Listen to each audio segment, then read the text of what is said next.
Eu vim com meu coração esse final de semana em chamas, porque eu acredito que o Senhor vai realmente marcar esse final de semana. Não é um final de semana comum, não é uma campa comum. Deus vai incendiar a nossa alma. Eu não sei se você está preparado para isso, mas se não estiver, esteja. O Senhor já começou a fazer grandes coisas.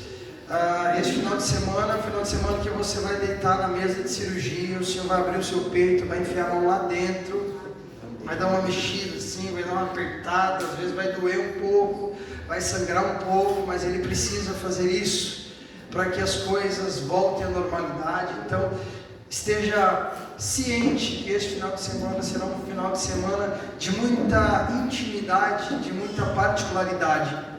Talvez Deus fale com você de uma forma que você nunca imaginou. Talvez Deus fale com quem está do seu lado de uma forma que não fale com você. Então, a nossa única certeza aqui neste final de semana é que Ele marcou este final de semana para fazer algo incrível na sua vida. Amém? Amém. Glória a Deus. Você trouxe a Bíblia? Se você trouxe, localize o livro de Mateus, o Evangelho do Senhor Jesus, segundo escreveu Mateus, capítulo de número 6, versículo 5, 6 e 7. Glória a Deus.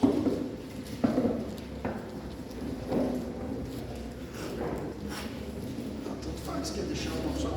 Quer mudar? Deixa aqui mesmo? Não sei se manda. Tá bom? Glória a Deus. Ô, gente, vocês acharam Mateus capítulo 6? Amém? Quem não trouxe tem no celular, né? Se você não trouxe nada, então você me escuta, que vai dar no mesmo. Gente, diz assim, ó, capítulo 6 de Mateus, o versículo 5.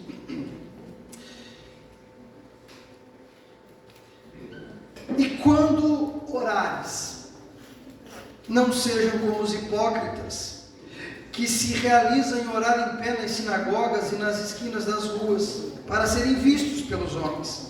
Em verdade eu vos digo, que estes já receberam o seu galardão. Mas tu, quando orares, entra no teu aposento, e fechando a tua porta, ora ao teu Pai que está em oculto, e o teu Pai que vê secretamente te recompensará. E orando, não useis de vãs repetições como os gentios, que pensam que por muito falarem serão ouvidos. Não se assemelhem, pois, a eles, porque o vosso Pai sabe o que vos é necessário antes de vocês o pedirem. Amém? Amém. Queridos, gente, foi ensinado aqui pessoas que receberam algo de Deus, e quando acabou o culto, acabou o congresso, acabou o final de semana, voltou à vida à normalidade. E eu fui líder de jovens por algum tempo, e por várias vezes eu tive essas experiências. Imagine aqueles cultos assim, da gente sair babando da igreja. Não sei se você já participou desses cultos, mas nós tínhamos uma unidade muito grande com os nossos jovens. A lei era a seguinte: se no final da mensagem algum dos nossos jovens ou qualquer jovem da igreja for à frente, vai todo mundo junto. Então, independente do que acontecia, sempre tinha uma multidão de jovens lá na frente do altar. Por quê? A gente nunca sabia o que o outro estava passando, o que os outros estavam sentindo. Então, quando íamos lá na frente se abraçar junto no momento do clamor e da oração, era como se estivéssemos dizendo assim: a sua família está aqui, estamos do nosso lado. E por várias e várias vezes, eu como líder dos jovens tinha que tirar jovem lá da frente do púlpito, arrastava, babando, chorando: eu quero mais da glória de Deus. E isso deixava o meu coração como líder vaidoso, porque eu dizia assim: uau, Deus está fazendo coisas lindas, Deus está fazendo coisas incríveis. Achava que isso era incrível, e realmente era. Mas quando dava terça, quarta-feira, o meu celular começava a tocar e as mensagens começavam a chegar: Wesley, eu não estou bem, o que está acontecendo? Aconteceu isso, isso e aquilo. Mas estava domingo, lá na glória, na unção, agora já está tudo cagado. O que acontecia? Eu dizia assim, a gente tinha uma linguagem muito próxima. Eu disse: o que está acontecendo? Eu não sei, meu Deus, da minha vida. Aí eu refletir sobre a vida cristã. Eu comecei a refletir porque eu era um daqueles, vocês já me viram, alguns, a grande maioria, eu acho que estão aqui, já me viram pregar algumas vezes, e eu era muito mais pentecostal do que sou hoje, porque eu entendia que culto bom era quando a gente jogava as cadeiras para cima e saía rodopiando no manto da unção. Eu gosto disso, a gente é movimentado, a gente não dança forró, a gente pula no espírito, é legal isso, a gente gosta. Mas eu comecei a refletir e entendi que isso não é o tudo. Isso precisa ser um resultado da nossa vida e não uma consequência de um culto agitado. E o Senhor Jesus começou a me visitar no meu particular, no meu secreto, e me fez entender que o Evangelho é muito mais do que uma mera mudança. O Evangelho é muito mais do que uma mera mudança. Por quê? A mudança, você pode ter uma mudança de conduta. E é isso que a religião faz com as pessoas. Você vem à igreja, você precisa ter uma vida mudada. Eu já vou explicar para você. Você precisa ter uma vida mudada. Os seus amigos serão outros. As suas formas de falar será outra. Você precisa mudar. E a religião sempre busca essa ideia de mudança na nossa vida. Só que, da mesma forma que mudo a minha vestimenta, é fácil mudá-la novamente. Uma mudança nada mais é do que alguém que tem extrema força de vontade e decide mudar as suas condutas e as suas atitudes de vida, não é verdade? As pessoas que vão até os médicos profissionais da saúde e tentam reformular a sua educação alimentar, porque eu preciso emagrecer, eu preciso ter mais saúde, então eu mudo a minha alimentação. Ótimo, a tua força de vontade te deu essa atitude de mudança, parabéns. Você já não pensou que talvez, muitas das pessoas que estão dentro das nossas igrejas hoje têm força de vontade? Como assim, Wesley? Porque estão dentro da igreja, elas têm uma força de vontade de ter atitudes diferentes, de ter uma vida diferente. O Evangelho não tem a ver com essa mudança, porque o Evangelho não é só mudar, porque mudar é diferente de transformar. O Evangelho tem a ver com transformação, porque é o que Paulo diz: o velho homem morreu, nasceu um novo homem. Isso é transformação, porque a minha conduta de vida, a minha forma de viver não pode ser apenas mudada, porque se ela for mudada uma hora ou outra eu vou estar triste, eu vou chutar o pau da barraca mesmo, eu vou pisar no tomate mesmo, porque uma mudança pode ser variada em questão de segundos, e era isso que a grande maioria dos nossos jovens tinha. É por isso que hora está lá em cima, hora está lá embaixo. E a proposta de Jesus é uma transformação do meu caráter, que vai resultar em uma mudança de atitudes. Logo, eu não mudo por força de vontade e por decisão própria, porque ninguém pode viver o Evangelho na sua natureza humana. A gente precisa viver a conexão com o Evangelho através de uma transformação gerada pelo Espírito Santo de Deus. Por que eu lhe digo isso? Porque tem muitas pessoas boas que não traem a sua família, que não tem atitudes deploráveis, pecaminosas. Você conhece? Sabe aquela pessoa que não é cristã e tem uma vida equilibrada, tem uma vida legal? Você diz assim: esse cara só falta ser crente, essa mulher só falta ser crente. Ora, ela vive o Evangelho? Não. O Evangelho é muito mais profundo do que isso. A proposta de Jesus para nós aqui nessa noite é essa mudança que nos transformará por completo, que vai nos jogar diante dos nossos pecados e a gente vai dizer: não preciso mais, não quero mais. Não é só uma atitude de força de vontade, é uma transformação por completa do nosso caráter, a ponto de olharmos para aquilo que éramos e dizer assim: poxa, eu não sou mais assim. Não porque Paulo dizia assim: ó, o que quero fazer não faço. Porque o lado humano sempre grita pelo pecado, mas Paulo diz assim, ó, isso não me aflige mais, por causa da pessoa bendita de Jesus Cristo. Então o que nós precisamos buscar em Deus não é uma mudança de atitudes, porque essa mudança de atitudes não vai nos sustentar na igreja. O que mantém um jovem longe da pornografia não é uma mudança de atitudes. O que mantém um jovem longe da vida pecaminosa não é uma mudança de atitudes, porque uma hora ou outra, essa mudança de atitude será confrontada por nossos desejos carnais, que são extremamente poderosos e fortes, porque existem desejos carnais que já não são apenas pecaminosos na essência, na lascívia da mente, mas se tornam quase que químicos e biológicos dentro do nosso organismo, como uma pessoa drogada que entra em estado de abstinência quando não usa droga, porque o próprio corpo produz uma reação química dentro de si, e o pecado entra nessa questão. Eu já estudei muito sobre pornografia, e a grande verdade é que as pessoas nunca entram num nível profundo de pornografia, começam com algo natural. Natural, que eu digo, não na pornografia na sua essência.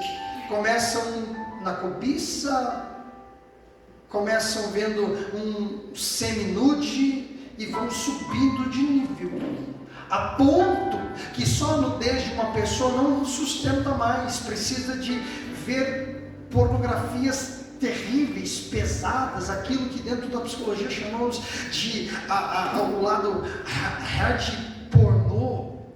Tem pessoas que descem a um nível tão profundo que começam a ver zoofilia, coisas terríveis e tenebrosas. Por quê? Porque só uma mudança de atitudes não nos sustentará na presença de Deus. A tua força de vontade não te sustentará aqui dentro. O teu desejo não te sustentará aqui dentro. O que nos transformará, ou melhor, o que nos sustentará aqui dentro é essa transformação através de Cristo em nossa vida. É Ele quem mudará a nossa essência por completo, porque senão qualquer pessoa pode ir morar na eternidade tendo uma boa conduta, e isso não é suficiente. O que vai nos levar à eternidade é uma transformação gerada através de Cristo. Amém? Amém? Amém? Então a proposta de Deus para nós neste final de semana é exatamente isso, que nós buscamos esse encontro com Jesus a ponto de todas as nossas células serem transformadas, a ponto de todo o nosso psique ser invadido pelo Espírito Santo, e como Paulo possamos falar assim, nós temos a mente de Cristo. Não é a minha mente transformada, é a mente de Cristo, porque a minha mente foi tirada, e agora a mente de Cristo foi injetada e colocada na minha vida. Uau, o que é isso senão transformação? E quando eu paro no capítulo 6 de Mateus, eu vejo Jesus aplicando essa transformação. Como? Porque ela não começa no capítulo 6. A proposta do Evangelho vem no capítulo de número 5. Quando Jesus sobe o Monte das Oliveiras, os discípulos estão ouvindo: quem é esse maluco? Esse cara fez uns milagres legais, transformou água em vinho, fez umas coisas interessantes, arrebanhou uma multidão de discípulos, mas até agora ele é um líder religioso, fez milagres, a gente está encantado por isso, mas quem é você realmente? Jesus precisa estabelecer os seus princípios de vida, Jesus precisa estabelecer a sua filosofia para aqueles que iriam o seguir. Logo, o capítulo 5, 6 e 7 do Evangelho de Mateus é o maior tratado de cristianismo que você pode conhecer em toda a Bíblia Sagrada. Jesus começa mais ou menos assim: bem-aventurado os pobres de espírito, porque deles é o reino de Deus, dos céus, de Deus. Tanto faz, esse jogo de palavras não influencia no processo. Jesus está dizendo assim, bem-aventurado os pobres de espírito. E por muitos anos dentro da nossa igreja, nós entendemos que pobres de espírito são pessoas pobres. Pobres na questão financeira, pobres na questão humana, pobres nas suas necessidades. Não é essa pobreza que Jesus está propondo. Jesus está iniciando. Qual o primeiro passo da fé cristã?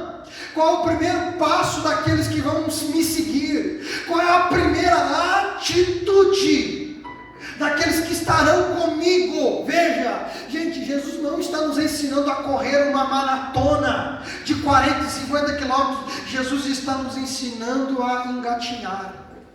Esse é o beabá da fé cristã. Quem for andar comigo primeiro, bem-aventurado, fala sobre felicidade. A palavra bem-aventurado é macarios, que significa plenitude de vida, felizes. Olha o que Jesus está propondo: felizes serão.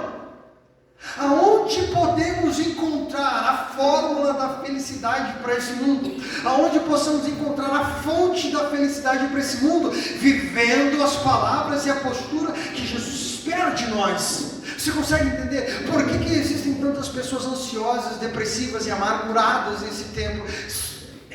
É muito simples o que eu vou falar, mas é muito profundo. Simplesmente porque não decidiram obedecer e viver as palavras de Jesus. Porque ou então ele é mentiroso, ou eu não vivo. Porque ele diz: felizes serão. E o que é felicidade se não plenitude de vida?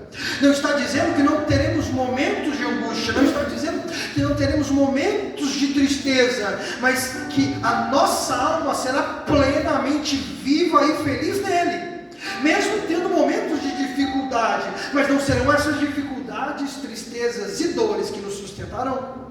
Como a irmã testemunhou aqui, em um ano teve várias perdas que doeram, feriram e machucaram. O que sustenta a tristeza da perda? Se fosse a tristeza da perda, não estaríamos entre nós, porque ninguém suporta tamanha dor. O que nos sustenta é a plenitude da felicidade que Ele quer nos dar. Então veja, esse evangelho de transformação vai primeiro resultar no estado do meu espírito, no estado de plenitude e felicidade. Quem eu sou, é isso que o evangelho faz. O evangelho vem transformar a minha essência. E como ele vai iniciar isso? Através de felizes serão aqueles que serão pobres de espírito. Logo, pobreza de espírito não tem a ver com riquezas ou finanças. Pobreza de espírito, porque pobreza significa a falta de algo. De algo o quê? Do espírito humano. Olha o que Jesus está propondo: felizes vocês serão quando vocês se esvaziarem de vocês mesmos. Por quê? Porque nós crescemos e fomos formados para dominar e governar sobre a nossa vida. Sabe como as crianças brincam? Um às vezes quer tomar o carrinho do outro, porque ele quer o carrinho. A gente vai crescendo, quando chega na adolescência a gente pensa assim: eu não perco por esperar até chegar aos meus 18 anos para que eu possa tirar minha habilitação e ser dono do meu nariz. Não precise mais pedir para os meus pais para sair ou para voltar, porque com 18 anos agora eu sou independente. É isso que a gente sempre quis, é isso que a gente sempre deseja.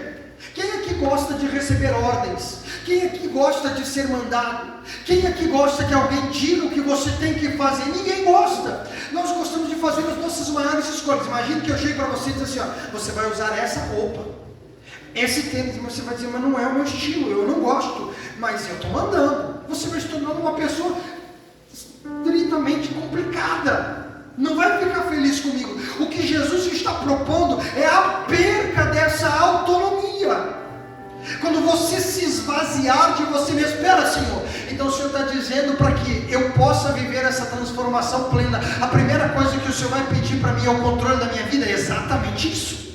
Porque enquanto formos cheios de nós mesmos, enquanto nós formos governantes sobre nossas vidas, não haverá mudança, porque nenhum de nós aqui é bom o suficiente para se salvar, nenhum de nós aqui é bom o suficiente para se curar, nenhum de nós aqui é bom o suficiente para decidir quais são os nossos melhores caminhos, nenhum de nós aqui é bom o suficiente para conseguir curar as tristezas e as amarguras do nosso coração. O que Jesus está propondo é: eu quero o governo da tua vida. eu quero a direção da tua vida, eu quero a autonomia completa da sua vida. Senhor, eu vou te dar 51%, não, eu quero tudo, tudo. Eu quero que você se esvazie completamente, para que eu possa dominá-lo, coordená-lo e direcioná-lo. Uau, gente! Mas a pergunta é: a que ponto nós estamos dispostos a entregar tudo na mão dele?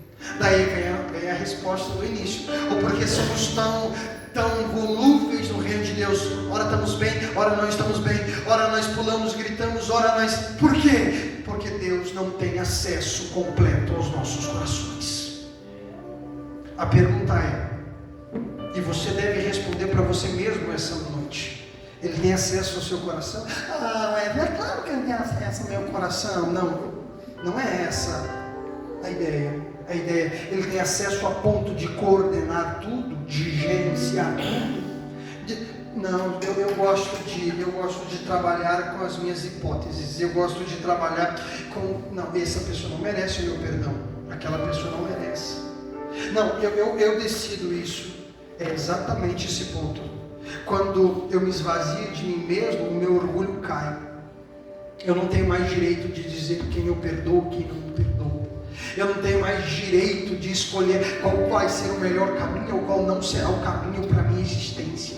Não existe mais essa possibilidade de Wesley dizer assim: eu sou dono do meu próprio nariz e do meu caminho. Não, eu entreguei tudo na mão dele. Então é ele quem decide. E a decisão dele já está clara, estabelecida pela sua palavra. Logo, se entrego toda a minha vida e me esvazio de mim mesmo, eu vivo pela palavra, eu vivo pela vontade, não vivo pelos meus desejos mais. Aí eu pergunto: quanto é fácil vivermos isso? Conseguimos ver isso de nós mesmos? Conseguimos tomar essas decisões por nós mesmos? Não. Por quê? Porque não é uma mudança, é uma transformação. Essa transformação que Ele exige de nós, que vai nos mudar por completo. Ou senão, nós vamos fracassar diariamente no nosso relacionamento com Ele. Olha a que nível. Ele vai estreitando isso e vai subindo degraus de relacionamento, porque se a primeira bem-aventurança é quando você se esvaziar de tudo da sua vida, então você terá o reino de Deus. Uau, que legal! Bom, Senhor, eu me esvaziei. Beleza, você se esvaziou. Agora eu vejo o verso 4: bem-aventurados que choram, porque eles serão consolados. A proposta de chorar aqui não é chorar por tristeza ou por alegria. Tem gente que vê um gato morto na rua, diz: coitadinho, um gato, e chora. Essa semana teve um vídeo que correu nas redes sociais, eu acredito que você tenha visto, porque viralizou, daquela mãe que entrou no hospital para ver o filho depois de uns 14 ou 17 dias em coma. Vocês viram esse vídeo? Eu estava vendo o vídeo dirigindo lá na minha cidade, numa ruazinha bem calminha assim, eu estava indo num lugar e chegou o vídeo e eu falei: vou assistir. Eu assisti, eu tive que parar o carro para chorar, de tão emocionante que foi. O menininho, depois de 14 dias, dizendo: mamãe, mamãe, e a mamãe chorando, sempre correndo. Uau, não é esse choro que Jesus está dizendo, não é um choro de emoção, emotivo. Jesus está dizendo assim: ó, se eu tiver acesso completo ao seu coração, completo, eu tiver o governo da sua vida, se eu tiver sentado sobre o trono do seu coração, Senhor, qual é o próximo passo? Então você será feliz por chorar. Pera, como assim serei feliz por chorar? Esse choro não é emotivo. Wesley, que choro é esse? Esse é o choro de compreensão do estado pecaminoso que eu estava. O pecado vai voltar a me ferir, o pecado vai voltar a me machucar, o pecado vai voltar a me afligir. É exatamente isso. Jesus olha para mim e diz assim: olha quem você era, olha quem você tinha se tornado. A santidade de Deus já está tão próxima a mim, tão próxima, que quando o pecado acidental acontecer na nossa vida, eu vou ter vontade de chorar, porque eu feri o grande amor da minha vida, que é Cristo. Consegue entender isso? Ou está muito longe da gente? Consegue compreender isso?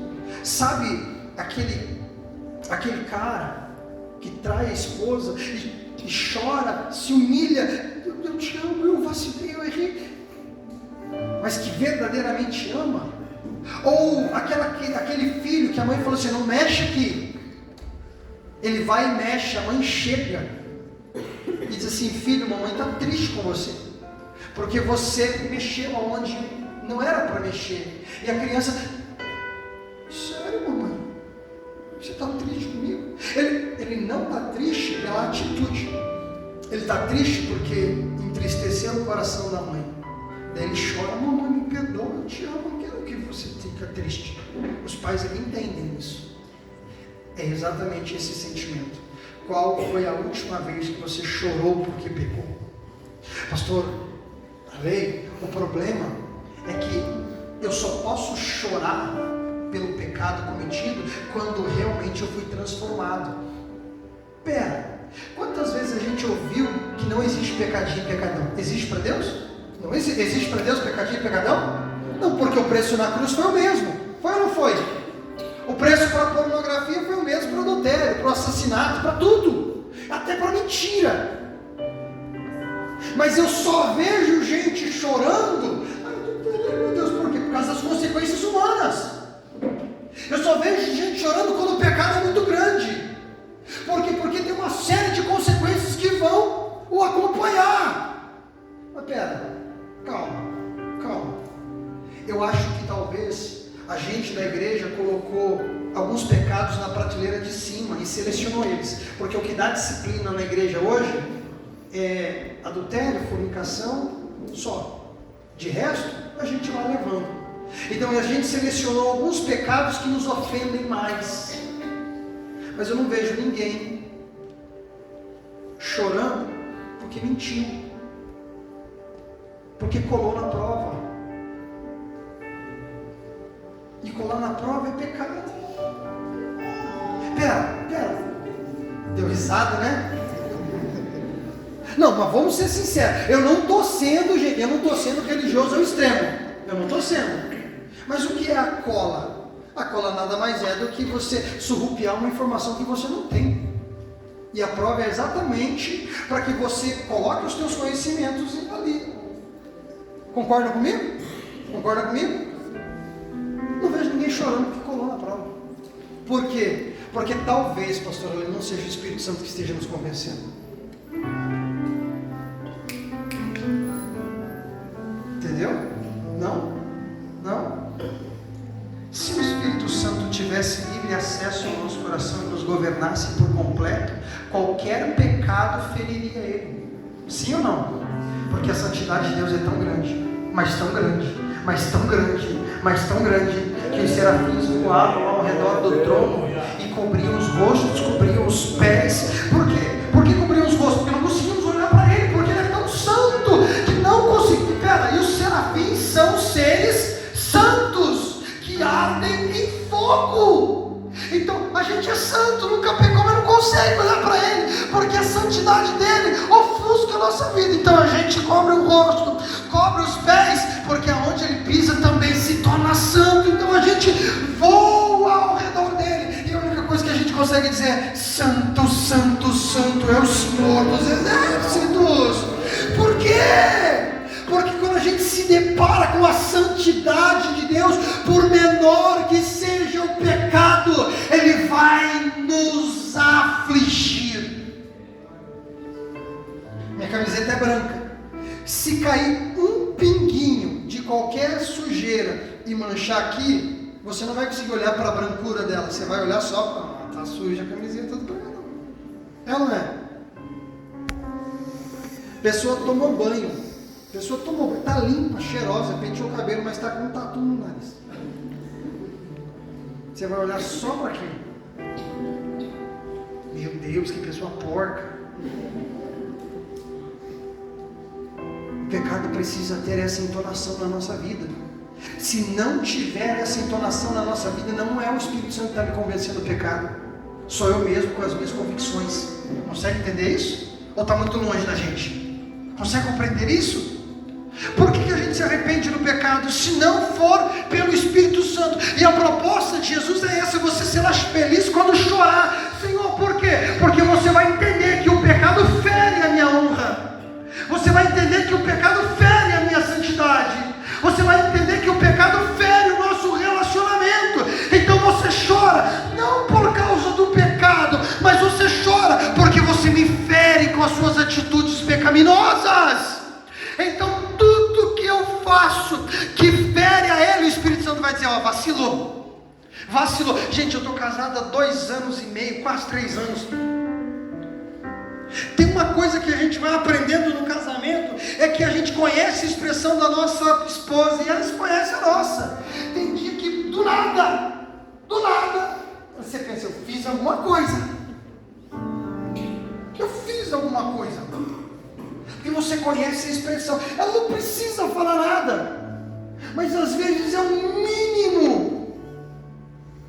A gente precisa ter essa perspectiva do nosso relacionamento com Deus. Deixa eu me perguntar aqui agora. Eu quero que você responda para você mesmo. Nós estamos falando sobre uma transformação que o Evangelho fará em nós. O pecado dói? O pecado dói em você? O pecado dói em você? Dos menores aos maiores. Se apenas os grandes pecados nos ferem, é porque talvez não seja o Espírito Santo que tem nos convencido, mas sim sejam nossas experiências religiosas, daquilo que os nossos pastores e líderes falaram que é pecado. Porque quem anda com alguém tende a conhecer os gostos, desejos e valores que essa pessoa tem. Eu sei que a minha esposa não gosta de fritura. Eu gosto, mas como eu gosto. Tudo que você quiser fazer frito, eu gosto. Minha esposa não gosta, não come, faz mal para ela. Faz muito mal para ela. Imagine que ela está fora e eu penso: vou fazer uma janta romântica para minha esposa. Pego e faço uma baciada de fritura da melhor qualidade possível. Foi com amor? Foi com carinho, sim ou não? Foi. Vamos supor. Foi com carinho, fiz. Mas eu vou agradar ela, sim ou não? Não. Com Deus é a mesma coisa. Às vezes a gente gasta tempo fazendo o que Ele não gosta. Só esse fato de gastarmos tempo, energia fazendo o que Ele não gosta, já deveria nos ferir, porque eu estou perdendo a oportunidade do meu relacionamento inteiro com Ele. Escute, pelo amor de Deus, nunca viveremos a plenitude de um Evangelho se não começarmos a sermos feridos por nossos pecados. Se a cruz de Cristo não for cravada em nós, a ponto de toda a nossa existência ser machucada por Ele. Uau, Wesley, isso é exatamente isso. Ou o Evangelho nos fere, ou o Evangelho se torna simplesmente uma água morna e Ele nos vomitará da sua boca. Precisamos ser feridos por esse Evangelho. Precisamos rever atitudes, rever decisões, rever escolhas, rever relacionamentos, rever tudo na nossa existência e passarmos o filtro do Evangelho. Alguém me disse uma vez: Wesley, mas eu tenho desejos, eu tenho vontades. E daí eu estava pensativo com isso. E eu falei assim, cheguei para um professor meu e disse assim: professor, mas fulano falou para mim que tem desejos e vontades. Ele nasceu de tal forma que ele quer fazer essas coisas. Meu professor olhou para mim e falou bem assim: então você é governado pelos seus desejos? Se você for governado pelos seus desejos, você pode sair pegando várias e várias mulheres, porque é os seus desejos quem te governam. O que nos governa não são nossas experiências humanas, o que nos governa é o direcionamento que a palavra de Deus vai nos dar. E por mais que seja duro ouvirmos essas verdades, por mais que às vezes seja taxativo, cansativo, nós nunca encontraremos uma transformação para as nossas cidades, para as nossas famílias, para as nossas bairros, para os nossos ambientes, enquanto nós não estivermos prontos para receber algo incrível de Deus. E só estaremos prontos quando vivermos a plenitude desse governo dele sobre a nossa existência. Você consegue compreender isso? Ótimo! Eu quero deixar só esses 2 pontos. Jesus está nos levando a uma transformação completa. Como aplicar essa transformação? Porque não é só uma mudança. Eu não vou a partir de hoje decidir assim: Senhor, o governo do meu coração está nas tuas mãos. Porque daqui 10 minutos, quando alguém me ofender, a raiva vai tomar meu coração e eu vou querer executar a minha justiça. Alguém vai dizer assim: mas não é justo, eu não gostei, me ofendeu. A gente gosta de lutar pela nossa ofensa, né? Me ofendeu, me machucou, não fala mais comigo, não quero mais. Mudança é assim. Jesus está nos propondo essa transformação. Aonde vai iniciar essa transformação? Como aplicar essa transformação? É a mesma coisa que Jesus pegasse para injetar em nós através de uma seringa. Os discípulos estão desesperados: Senhor, e agora? A gente era religioso até aqui, a gente seguia os preceitos judaicos aqui, é muito parecido, mas a gente não consegue andar nessa plenitude de vida. Como? Jesus vem falando sobre ser luz, sobre ser sal da terra, perdoar o próximo, obedecer às leis, cuidado com o adultério, cuidado sobre jurar falsamente. Como viver isso? Chegamos no capítulo 6. Jesus vem aplicar essa verdade e me dar o caminho para essa mudança. Aonde está?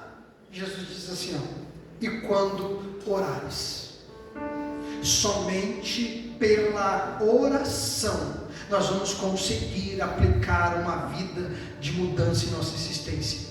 A oração nunca mudará Deus. Às vezes a gente ora pensando assim: eu vou orar e Deus vai fazer aquilo, Deus vai fazer. Não, a oração não muda a vontade de Deus. A oração não fará Deus agir. Não, oração não é para isso. Porque se oração mudar a vontade de Deus, quer dizer que Ele não é imutável. Quer dizer que Deus é movido por aquilo que falo, por aquilo que peço. E Deus não é assim. Ele é onisciente, sabe de todas as coisas antes mesmo delas acontecerem. Wesley, a oração não muda Deus? Não, a oração nos muda, a oração nos transforma, para que nós possamos estar prontos para viver a plena e perfeita vontade dEle. Então, querido, você pode pular na igreja, você pode gritar, você pode sapatear, você pode falar línguas estranhas, você pode profetizar. Se nós não vivermos e aprendermos a palavra dEle e não aplicarmos essas palavras através da oração, não haverá mudança. Olha para quem está do seu lado e pergunte assim: qual foi a última vez que você orou? Não aqui. Pergunte: qual foi a última vez que você orou 30 minutos? Fala assim: 1 hora, 2, 3. Tem gente que nem sabe o que é isso. Queridos, citaram aqui no início da peça o avivamento do País de Gales. Alguém conhece? Alguém conhece o avivamento do País de Gales? Não?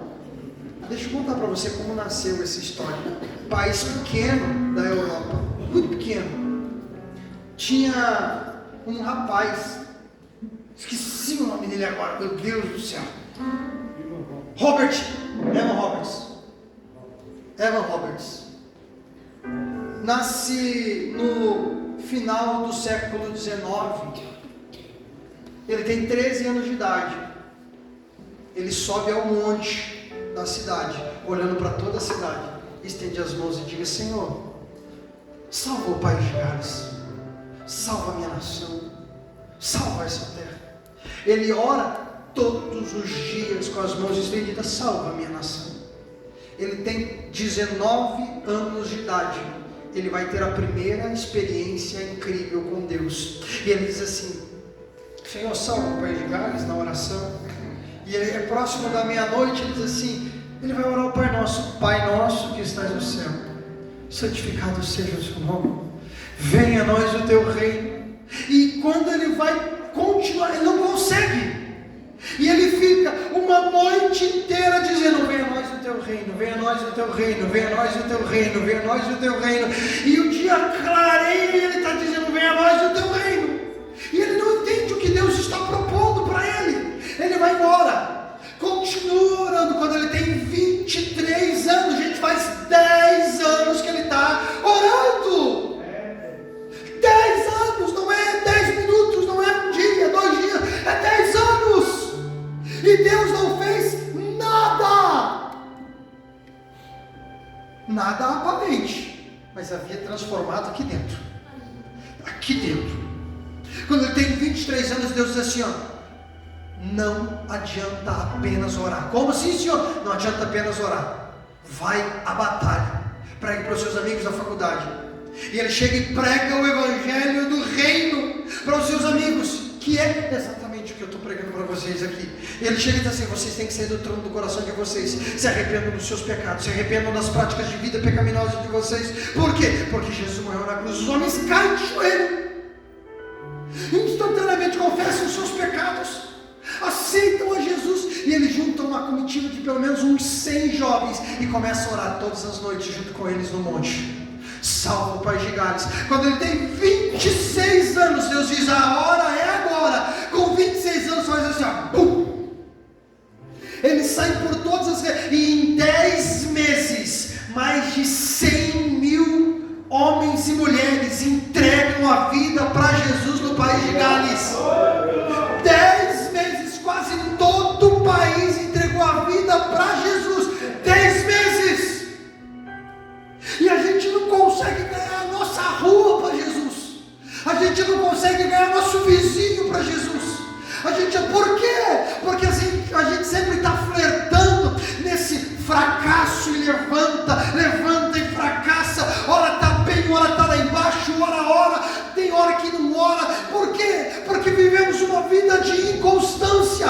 Enquanto o Senhor não tiver pleno acesso ao nosso coração, não haverá mudança.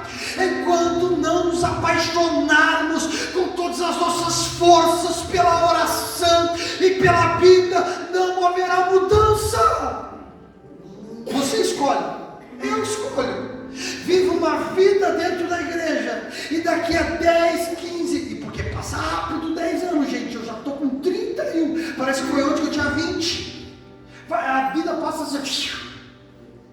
Eu me lembro perfeitamente de todos os detalhes de quando eu fiz 18 anos de idade. Meu Deus, aquilo foi incrível. A gente já está com 13 anos. Só que eu prego, o pastor Ale está com 20. Faz 20 anos que eu prego. O tempo passa rápido. E a verdade é que se nós não amarmos a Deus a ponto de entregarmos a Ele todo o controle do nosso coração, a ponto de o nosso pecado ferir o nosso interior e a gente se arrepender em Deus e não aplicarmos isso através da oração, não haverá mudança. Sabe por quê? Porque Jesus vem dizer assim, vocês entenderam tudo que eu disse para vocês entenderem, Senhor, e agora? Agora eu preciso tratar vocês. Como assim, Senhor, tratar? Quando vocês orarem, não sejam como os hipócritas que oram em pé nas sinagogas, fazendo apenas aquilo que é aparente. Eles já receberam o seu galardão. Alguém já vai aplaudir eles. Alguém já vai dizer, poxa, eu queria falar que nem você, eu queria orar que nem você, eu queria pregar que nem você. Eles já receberam o seu galardão. Vocês não. A vida de vocês precisa ser tratada no íntimo. Como assim? Entra dentro do seu quarto, fecha a porta sobre ti. Tem ninguém. É vocês e o Pai. É nesse ambiente secreto que eu preciso exigir algo mais incrível de vocês, que é sinceridade. É no secreto, que não tem ninguém nos olhando, que não tem ninguém nos vendo, que Ele diz, mostra para mim quem você é, fala para mim quem você tem se tornado, fala para mim quais têm sido suas escolhas, fala para mim. Gente, Jesus não está brincando. Quando Jesus usa, não sejam como os hipócritas, a palavra hipócritas vem de atores, a palavra atores vem de hipócritas, porque os atores pegavam máscaras, colocavam máscaras, e era isso que eles estavam fazendo. Jesus está usando esse exemplo. Eu não quero vocês de máscara na minha presença. Fecha a porta, porque ali no secreto eu quero trabalhar em vocês. Ali no secreto não tem a glória do culto. Ali no secreto não tem a postura que você tem que manter. Ali no secreto você revela quem você é. E a pergunta nessa noite é: quem você é? Quem você é? Como você tem vivido? Como você tem se portado? A pergunta nessa noite é: quais são as suas atitudes? A pergunta nessa noite é: quais são suas escolhas? Eu poderia citar inúmeros tipos de pecados aqui, mas tudo bem. Você escolhe quais são os pecados que estão afligindo a sua alma. Você sabe quais são as decisões que estão ferindo o teu relacionamento com Deus, e talvez até hoje não tenham surtido efeito nenhum. E está tudo bem por isso.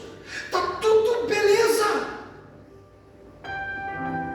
Você vive uma vida pecaminosa, levantou, está tudo certo. Eu cansei de conversar com adolescentes, eles chegarem até mim e dizem assim: Wesley, não sei o que eu faço, cara, por quê? Porque eu estou mergulhado na pornografia. Eu falei: tá, vamos trabalhar isso. E teve um dia, um adolescente chegou para mim e disse assim: Wesley, cara, não sei, eu saio do culto de ceia, filho de pastor, eu moro atrás da igreja. Às vezes o culto de ceia termina, os jovens ficam ensaiando, em alguns momentos eu vou para casa, fecho o meu quarto e mergulho na pornografia. Cara, acabei de tomar ceia, não sei o que eu faço.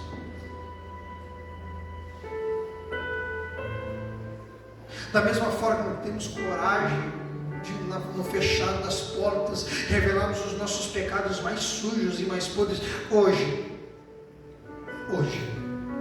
o Senhor está pedindo: fecha a porta do quarto,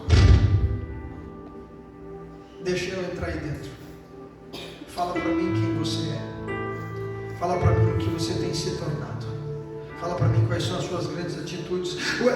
Essa é a mudança necessária para uma transformação. Entra no secreto, conta para Ele quem você é, que Ele vai mexer aí dentro.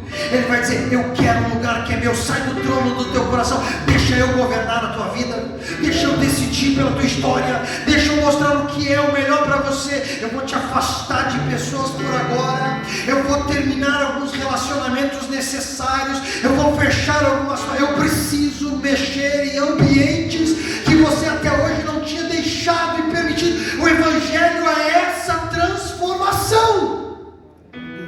Você nunca vai encontrar uma religião no mundo que proponha essa transformação tão intensa quanto o Evangelho, porque todas as outras religiões vão querer apenas as suas atitudes, e Deus não. Deus quer você por completo.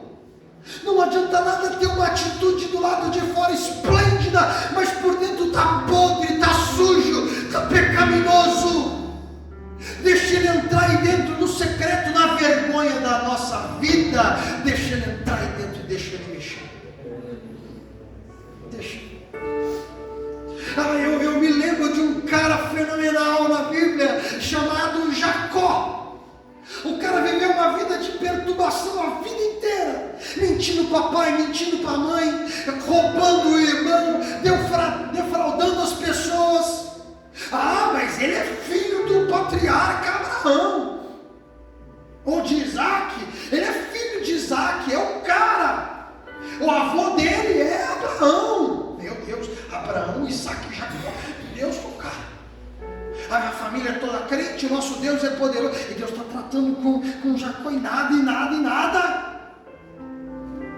Até que um dia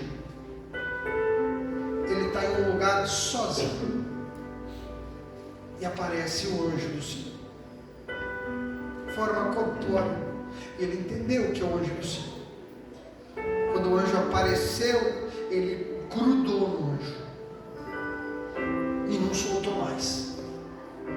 Foi uma luta a noite inteira, o anjo tentando se desvencilhar dele, e não era o anjo, era uma forma teofânica do próprio Deus. Engraçado, Deus deixou Jacó uma noite inteira lutar com as suas próprias forças. Será que Deus não podia ter afastado ele antes? Deus está dizendo assim: Jacó, quero ver até onde você suporta, quero ver até onde você aguenta. Ele não ia soltar, até que Deus toca, pá, na juntura da sua coxa, aqui na bacia, pá. Ele cai no chão e fica manco, e Deus fala: qual o teu nome? Ele pediu: Senhor, não vai embora sem me abençoar, não vai embora sem me abençoar. Ele pensou que Deus chegaria assim: eu vou te abençoar, toma, recebe a minha bênção. Escute uma coisa, a gente precisa parar com essas inverdades que a gente fala às vezes e ouve nos cultos. Enquanto você adora, Deus te abençoa. Enquanto você adora, Deus faz isso e Deus faz aquilo. Não. Deus sempre, para nos abençoar, precisa nos tocar, precisa nos mudar, precisa nos curar. Então, quando Jacó pede a bênção, Deus diz assim: antes de te abençoar, fala para mim o teu nome. Por que Deus pergunta o nome dele? Se Deus já sabia quem era Jacó, Deus já conhecia, foi Deus que o formou. É que nome fala de história.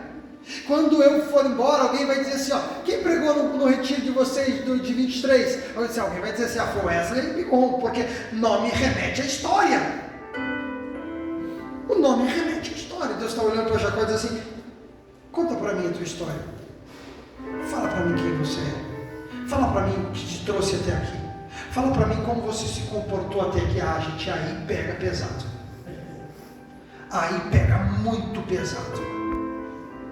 Porque ter um encontro com Jesus não é suficiente. Não é suficiente. Porque o jovem rico tem um encontro e vai embora e nada mudou. Para esse encontro ter algo de transformador, eu preciso dar a ele algo que ele pede. Então Deus diz assim: conta para mim tua história. Eu sou Jacó. Qual é a tua história?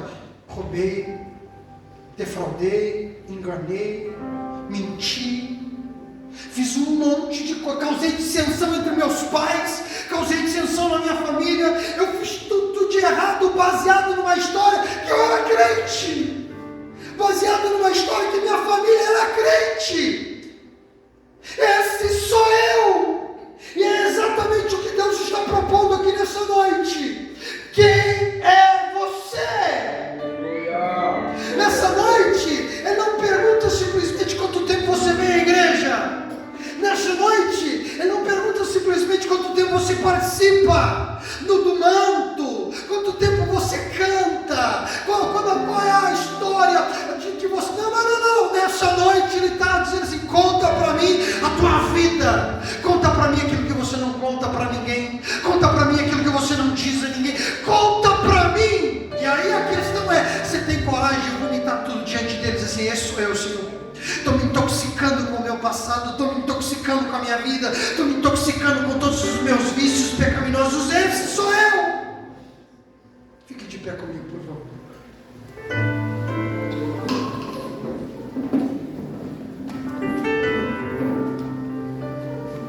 Quem é você? Quem é você? Quem é você?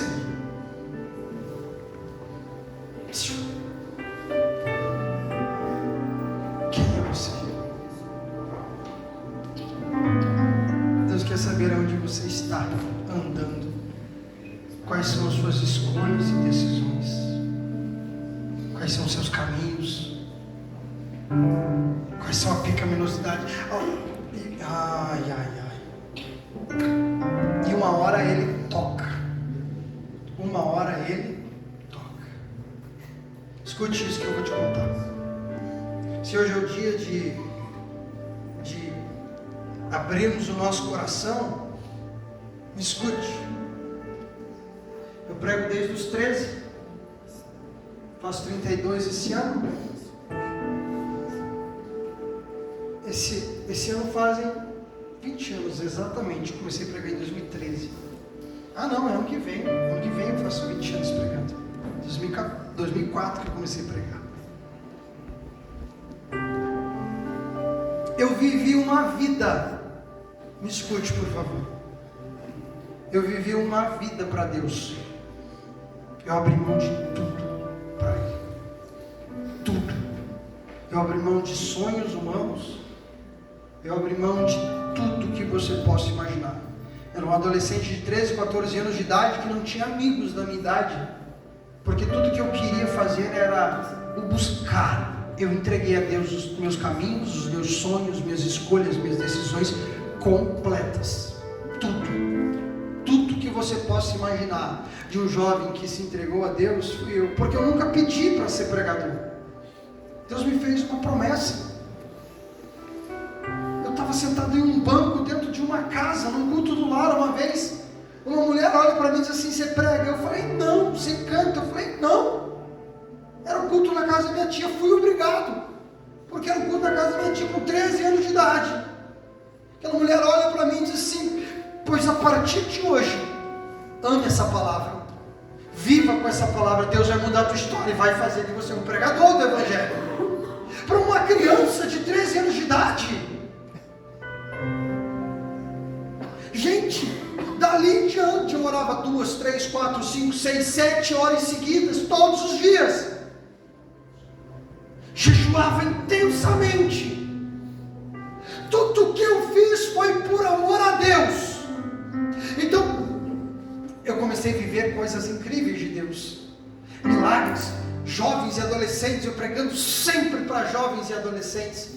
Os adolescentes me amavam, me amam em alguns lugares ainda, porque sempre quando eu prego para eles é uma linguagem aberta, legal, e a gente dá risada, a gente conversa, e uau, Deus me falava: filho, estou te entregando o coração dos meus, eu preciso usar você para curá-los, transformá-los.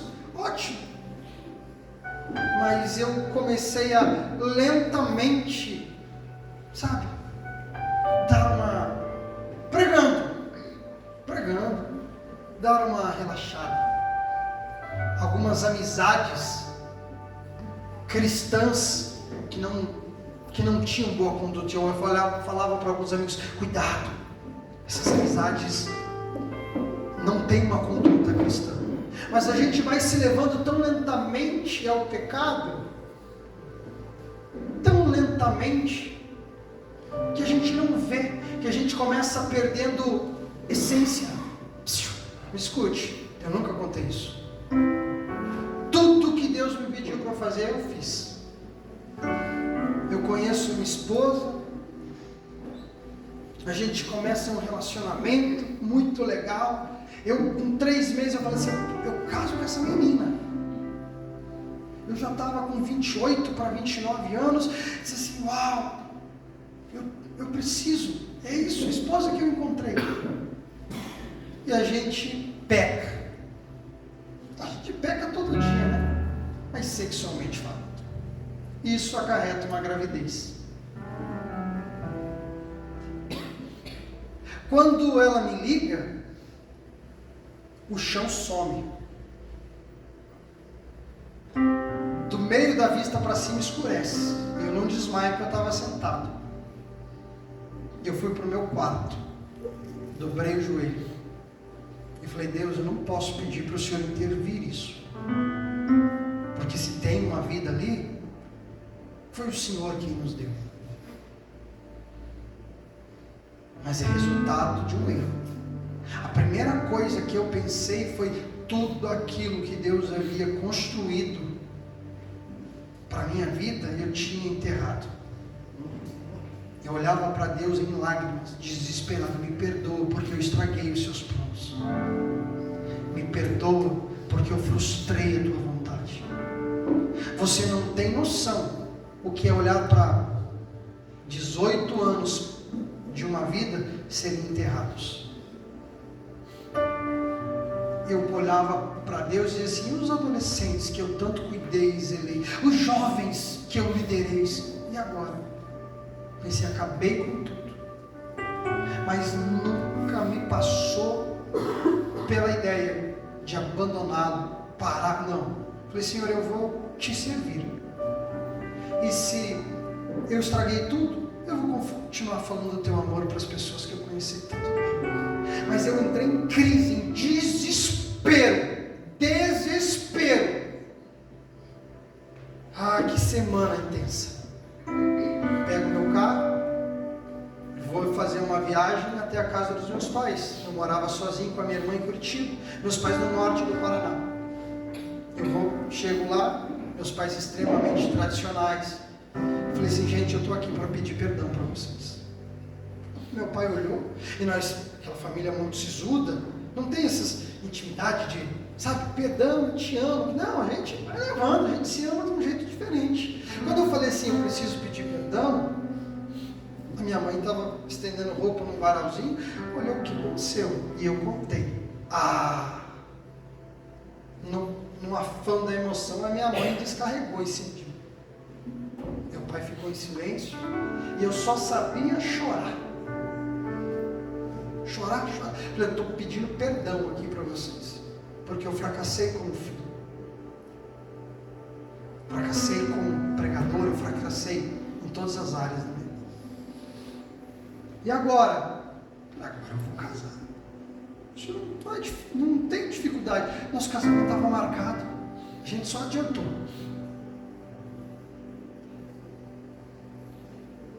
Meu pai me levou para fora da casa, me abraçou, eu em lágrimas. E ele falou bem assim, isso não muda nada do homem de Deus que você foi. Eu falei, como assim, pai? Ele falou assim, homem de Deus também cai. Mas eu estava desesperado, gente, não sabia o que fazer. Peguei minha mãe, saímos de lá e levei ela para Curitiba. Foi 3 horas e meia de viagem que ninguém abriu a boca para nada. Meu pai ficou. Deixei minha mãe em casa. Primeiro tinha conversado com a minha mãe me abraçou. E agora eu tinha que conversar com o sogro, pastor de igreja. Imagine o tamanho da responsabilidade. Imagine o mundo descarregando sobre as minhas costas. Porque o padrão do homem de Deus é intocável, incaível. A história de Davi pecando para mim não fazia mais sentido. Porque toda a vida eu preguei que Davi era homem de Deus, segundo o coração de Deus, mas caiu. Eu não conseguia sentir o perdão de Deus. Eu não conseguia, por quê? Porque eu tomei o governo da minha vida, então eu escolho se eu me perdoo ou não. Chego em Joinville, pego minha esposa, vamos no médico, fazemos uma ecografia, estava lá o saquinho gestacional, não sabia se era um menino ou uma menina. A gente chora junto, se abraça, eu peço perdão a ela, porque você frustra os sonhos de uma mulher também, o mundo descarregando sobre você, mas você tem que ser homem para suportar. Do lado de fora eu estou forte, por dentro eu estou destruído. Eu olho para eles assim, ó, eu te amo, eu vou me casar com você não por causa dessa criança, vou me casar porque eu te amo. Essa criança vem para simplesmente agilizar o nosso processo. Eu preciso ser forte para ela, eu preciso ser homem para ela. Foi automaticamente, minha esposa descobriu que estava grávida, com 2, 3 semanas, já deu uma morredeira de sono dela. Nunca vi mulher para ter tanto sono numa gravidez que ela. Meu sogro estava em Tubarão de férias, 5 dias de férias da igreja, que ele pega no começo do ano. Nas férias a gente vai dar uma boa notícia para ele. E eu, dirigindo de Joinville a Tubarão, 4 horas de viagem. Minha esposa dormiu no carro, e eu segurando a mão dela, com a mão na barriga dela, e eu virava para o canto e chorava. E as lágrimas caíam, eu secava, eu não podia ver que eu estava chorando. Ela já estava sobrecarregada, aflita, peso também sobre ela do pecado. E eu tive a maior experiência com Deus em toda a minha vida, dentro daquele carro.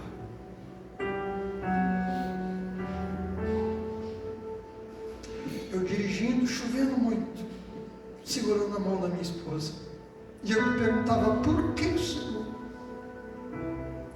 Eu tomava remédio, tomava remédio, ia no ginecologista normalmente, desde criança, porque ela tinha muito problema. O médico falou para ela que quando ela quisesse engravidar, ela teria dificuldades, porque ela tinha ovário policístico, aquelas coisas que as mulheres entendem. Ela sempre tomou remédio desde os 13 anos, por causa da menstruação dela toda desregulada. Imagina, mais de 10 anos tomando anticoncepcional. Aconteceu, ela tomou a pílula do dia seguinte, está tudo certo. E eu dentro do carro chorando, dizendo assim: Deus, por quê? Por quê? Por que eu estraguei tudo, eu arrebentei inteiro? E eu não ouvi a voz de Deus. Eu senti o amor de Deus, como eu nunca senti em toda a minha vida. Me abraçou. Aquele carro ficou pequeno, ficou quente, calor. As lágrimas corriam que eu não tinha mais como esconder, e ela dormindo. E Deus falou: eu estou te curando. Eu falei: como assim, Senhor? Se isso não acontece, você pediria perdão para a sua família? Eu falei: eu acho que não, Senhor.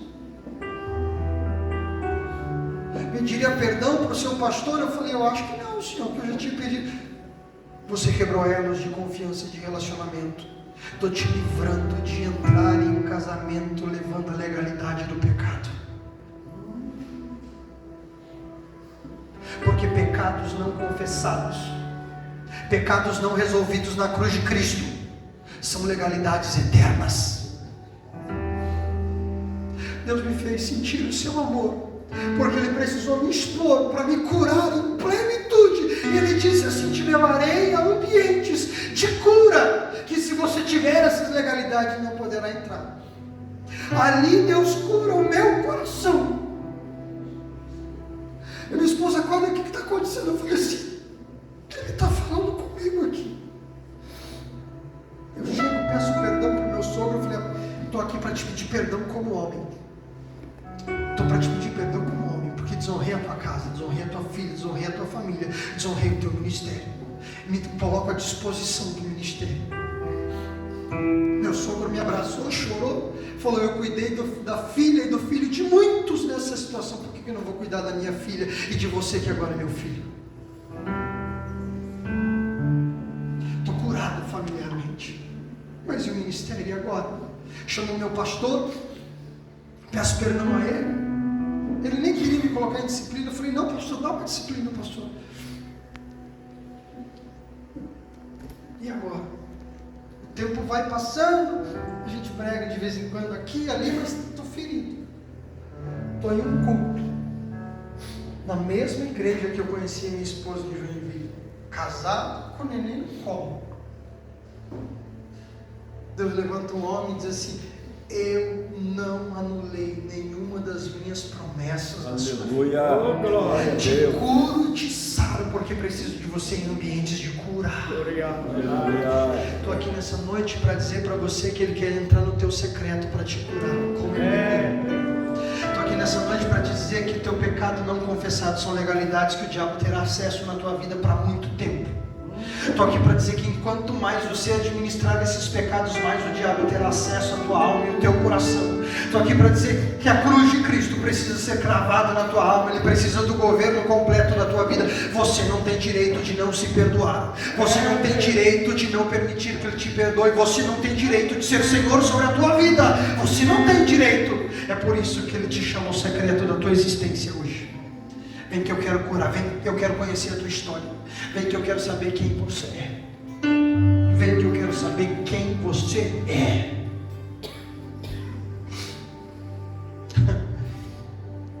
O grupo de louvor prepara para a gente cantar. Aleluia. Aleluia. Aleluia. Aleluia.